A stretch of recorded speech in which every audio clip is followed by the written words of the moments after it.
Javier, quiero, porque el presidente dijo hoy, tenemos el tape del presidente, dale, ponelo, miralo acá en la pantalla. Lo único bueno, entre tanta tragedia, es que finalmente tocamos el fondo del pozo. Y Mario Benedetti tiene una poesía muy linda, que se llama Bienaventurados, y que en una de sus estrofas dice: bienaventurados los que están en el fondo del pozo, porque de ahí en adelante solo queda ir mejorando. A nosotros solo nos queda mejorar. Bueno, esta es la que canta Serrat, me parece, ¿no? A ver, eso es falso. ¿Por qué? A ver. Primero, porque hay países que directamente desaparecieron.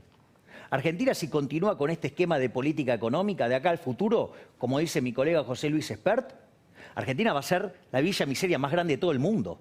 Es decir, no es cierto lo que dice, no es cierto empíricamente, no es cierto en dinámica, o sea, es una de las tantas mentiras más que tiene. Y después, el tema de la recuperación. A ver, la recuperación, todo el mundo está haciendo una recuperación en B corta. ¿Por qué? Porque vos sacaste gente del mercado de trabajo, cuando se reinserta, rebota. Rebota, claro. Bueno, acá parece que a la B corta de Argentina le cortaron el brazo derecho. ¿Por qué? A ver, pero ¿por qué? Porque vos en el medio mandaste a la quiebra un montón de empresas.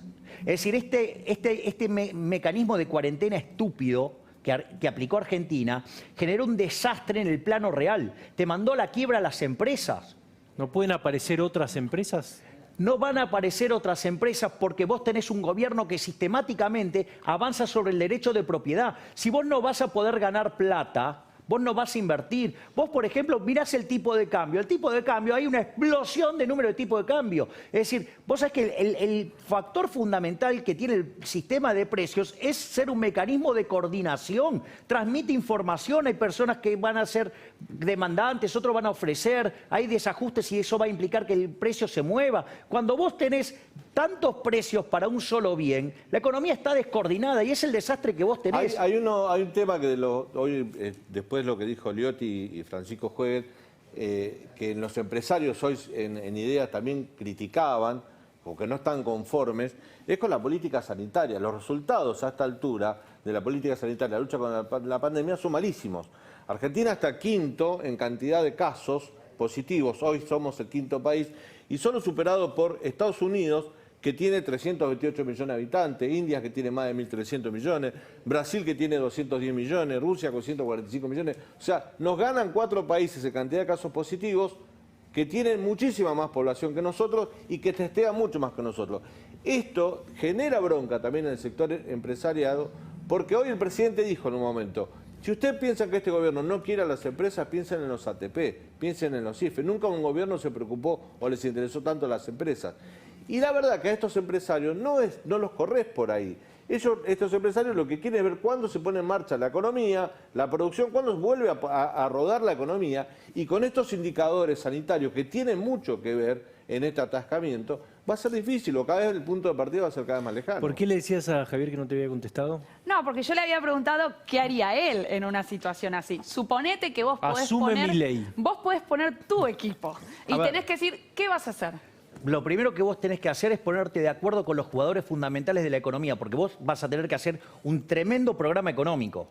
Es decir, y no es un programa económico que solo trate de ir con la cuestión de corto plazo. Vas a tener que ir con un programa de largo y que tiene consecuencias de corto. Entonces vos, en ese contexto, te vas a tener que sentar primero con el Congreso, ¿sí? Porque, digamos, para que tenga claro qué leyes hay que sacar, te vas a tener que sentar con los sindicatos, te vas a tener que sentar con la Corte Suprema de Justicia, te vas a tener que sentar básicamente también con quién. ¿Con la Corte por qué? Y para que no te vengan para atrás, digamos, las leyes que vos necesitas para sacar la economía adelante. Entonces, ¿qué quiere? Y te tenés que sentar con los empresarios. Entonces, una vez que vos te sentás... ¿Viste que son leyes que quitan derechos? Tienen que ser leyes muy constitucionales No, deberías volver a la Constitución. Deberías volver a la Constitución. Pero la Constitución no te da un plan económico de qué hacer. No, ¿cómo que no? Digo, la Constitución de Alberdi justamente es una defensa de los valores de la libertad, que sancionada en 1853 y puesta en funcionamiento en 1860, de ser un país de bárbaro en 35 años, ¿sí? hizo que Argentina fuera el país más rico del mundo. Entonces sí que se puede hacer. Ejemplo, una de las cosas que están dentro de esa Constitución, ¿sabías que no había en todo lo planteado por Alberdi coparticipación? No, es del 30. ¿Me entendés? Entonces la coparticipación, por ejemplo, es un problema enorme porque genera un problema de correspondencia fiscal. Es decir, las provincias gastan la plata que genera otro. Entonces nunca un gobernador... Igual hay que decir que Alberdi estaba pensando en una constitución muy para su época. No, ¿por qué para su época? ¿Que Estados Unidos la cambió? No, digamos, y sin embargo, digamos, justamente tiene esa estabilidad y lo convirtió en el país más grande. No hay coparticipación en Estados Unidos. En Estados Unidos es un régimen federal. Entonces vos te haces cargo de tus cuentas. O sea, cada gobernador se va a tener que hacer cargo de sus cuentas. Entonces vos no podés seguir con este esquema. Ahora, ¿qué haces con los estados que tienen más dificultades? Porque si yo soy Infran, te escucho y digo... Bueno, a ver, digamos, podemos seguir con este sistema y con todas esas provincias, quebrando la provincia de Buenos Aires. Cuando vos hiciste la nueva, digamos, cuando se hace la ley de coparticipación del 74, ahí lo que vos tenés es que, fíjate esto, 1974, lo que vos tenés que, por ejemplo, Buenos Aires, que aporta 40, se llevaba 28. O sea que ya ahí a Buenos Aires la empezaron a arruinar. Situación que fue empeorada aún más en el año 88, gracias al abuelo del jefe de gabinete, que tratando de ganarle las internas a Menem, le cedió puntos de coparticipación a otras provincias y que Alfonsín le dio una mano castigando a la provincia de La Rioja. Entonces, mirá, digamos, todos los problemas. Y hoy, digamos, a ver, la Constitución del 94 decía que vos tenías que determinar una nueva ley de coparticipación federal.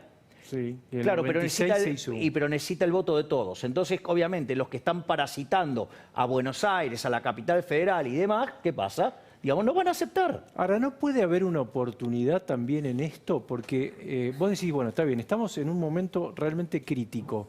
Vos tenés la oportunidad de, como decís, convocar a todos, decir vamos a hacer una reforma laboral, pero es que vos tenés que hacer una profunda reforma del Estado para bajar fuertemente el gasto público y así poder bajar impuestos y que la economía tenga aire y empiece a crecer. Pues nada de eso quiere hacer el Frente de Todos y la gente que votó al Frente de Todos votó para que ese gobierno no haga nada de eso. Bueno, que es la realidad listo, también. Sigamos siendo cada vez más pobres. Pero o sea, yo no digo... No, pero Daniel, ya está claro. Yo no digo que no estoy de acuerdo o que deberíamos hacer eso. Pero también es cierto que en la campaña electoral del año pasado se hablaba de estas cosas, de un Estado presente, un Estado cada vez más grande. Bueno, a ver, se habló de eso. La libertad de cada individuo termina donde empieza el Estado. Cuanto más Estado tengas, menos libre sos. Bueno, Argentina no por nada está entre los peores países de libertad económica y cada vez vamos a ser más pobres.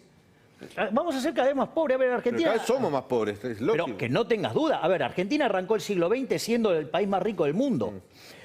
Hasta que llegó la pandemia estábamos 70, ¿sí? Y ahora cuando saquen los nuevos números, no sabes si vamos a estar entre el 100 y el 120. O sea, entonces, ¿queremos seguir haciendo lo mismo? Bueno, está bien, pero vos cada vez más pobres. Tuviste una crisis sanitaria mayúscula, inédita en 100 años, y los estados intervinieron. No, a ver, está bien. Pero fíjate esto, la Organización Mundial de la Salud acaba de señalar que se equivocó.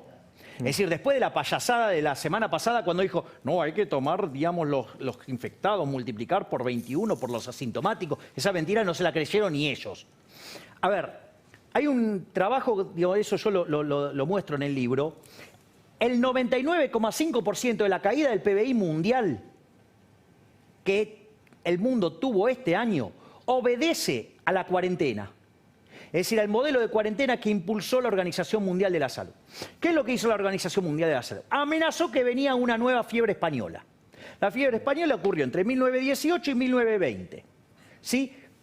Infectó a 1/3 de la población del planeta Tierra con una tasa de letalidad del 6%. O sea, murió el 2% de los seres humanos del planeta Tierra. O sea, en ese momento eran 40 millones, más o menos. Si vos pones eso... Los que murieron, 40 millones. En los números de hoy, tendrías que estar viendo 2.600 millones de infectados, tendrías que estar viendo cerca de 160 millones de muertos, o sea, tendrías que estar viendo... No, 400... Está claro que no tiene nada que ver con esa gripe. Bueno, está bien, Bárbaro, me encantó que me lo digas así. Bien, ¿por qué? Porque 1 millón llevan muertos. O sea, Claro. el error es grosero. Pero no solo eso. Hay un estudio de Barro que analiza qué pasa, Barro, Ursúa y Wen, qué pasa con la tasa de crecimiento del PBI si vos tuvieras una nueva fiebre española. Y te dice que el PBI debería perder 7 puntos de crecimiento. Cuando vos tomás los números del Fondo Monetario, que lo hace por otra metodología, tomás el huevo de enero. Entonces te decía que el mundo iba a crecer 3%. Tomás el nuevo, ¿cuánto te da? Te dice que va a caer 4,5. Sí. O sea, 7,5 puntos. De esos 7,5 puntos, 7 se deben a la cuarentena. 3 de esos 7. No, 7. 7 a la cuarentena. De los 7,5 se deben a la O sea, cuarentena. vos lo que decís es que en ningún lugar del mundo se tendría que haber hecho cuarentena. No termino de entender eso. Tendrías que haber aplicado lo que se llama el método científico, que es lo que hicieron los países que le fue bien. El método científico tiene dos, se llama SIR, el modelo. Tiene ¿Está en tu libro esto? Sí, en la parte teórica está en la parte 1 y después la aplicación en la parte 3.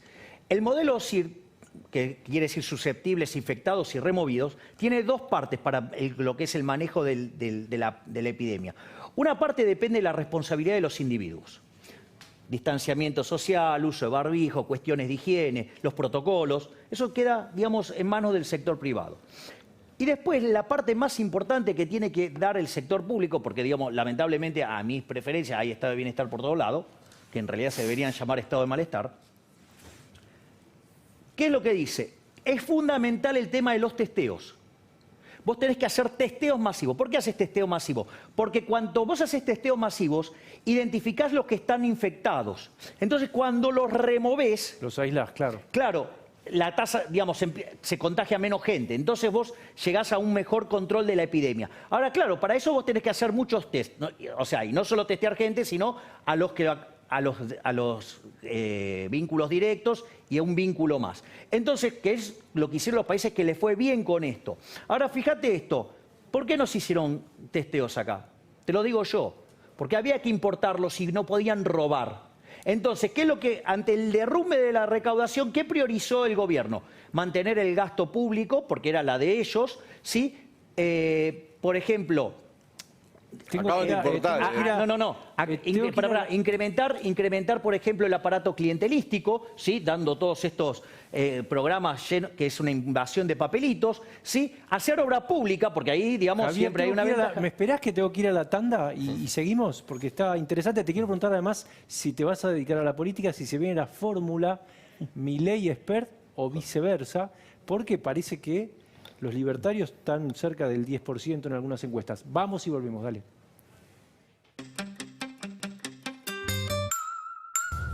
Una vez charlando con Daniel Scioli en la campaña, él me dijo, ¿por qué no vas, Cristina, de primera diputada? O sea, él quería que yo fuera de primera diputada nacional en la lista de la provincia de Buenos Aires para, bueno, le decía, porque vas a ayudar a traccionar votos, anda de candidata a diputada, ya que vos me decís que el poder.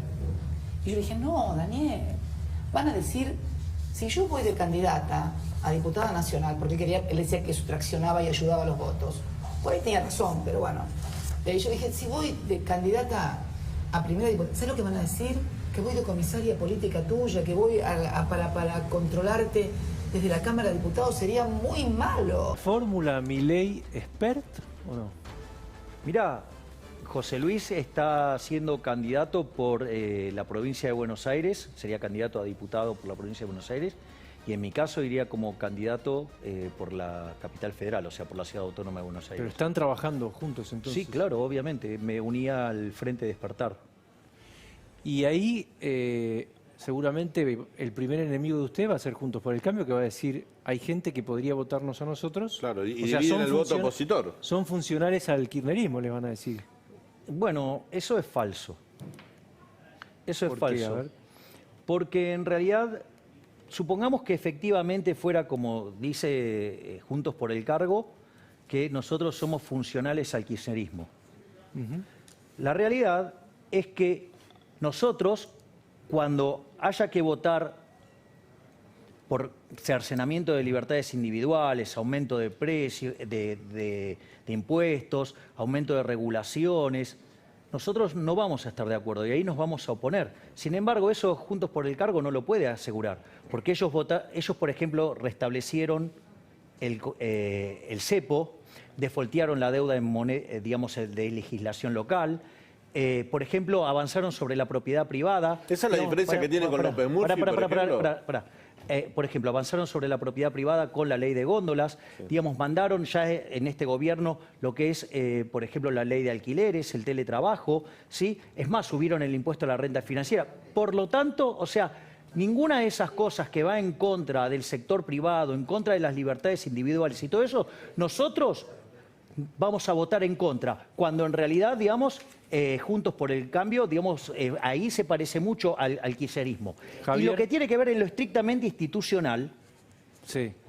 digamos, ahí vamos a estar de acuerdo. Nosotros también vamos a defender la República, por motivos distintos, porque nosotros lo vamos a hacer por una convicción republicana. En el caso, digamos, de Cambiemos, lo hace no porque le molesta per se lo que hace el kirchnerismo, le da miedo en realidad la vocación totalitaria del kirchnerismo, que los puede dejar sin carguitos. Entonces, nosotros vamos a hacer mucho mejor oposición frente al kirchnerismo que lo que puede hacer Juntos por el Cambio. Por lo tanto, que la gente Javier, no se deje asustar por eso. Muchísimas gracias. Quédense con Luis Majul y se queda Javier, así que lo van a ver también ahí, conversación larga con Luis Majul. Y mirá,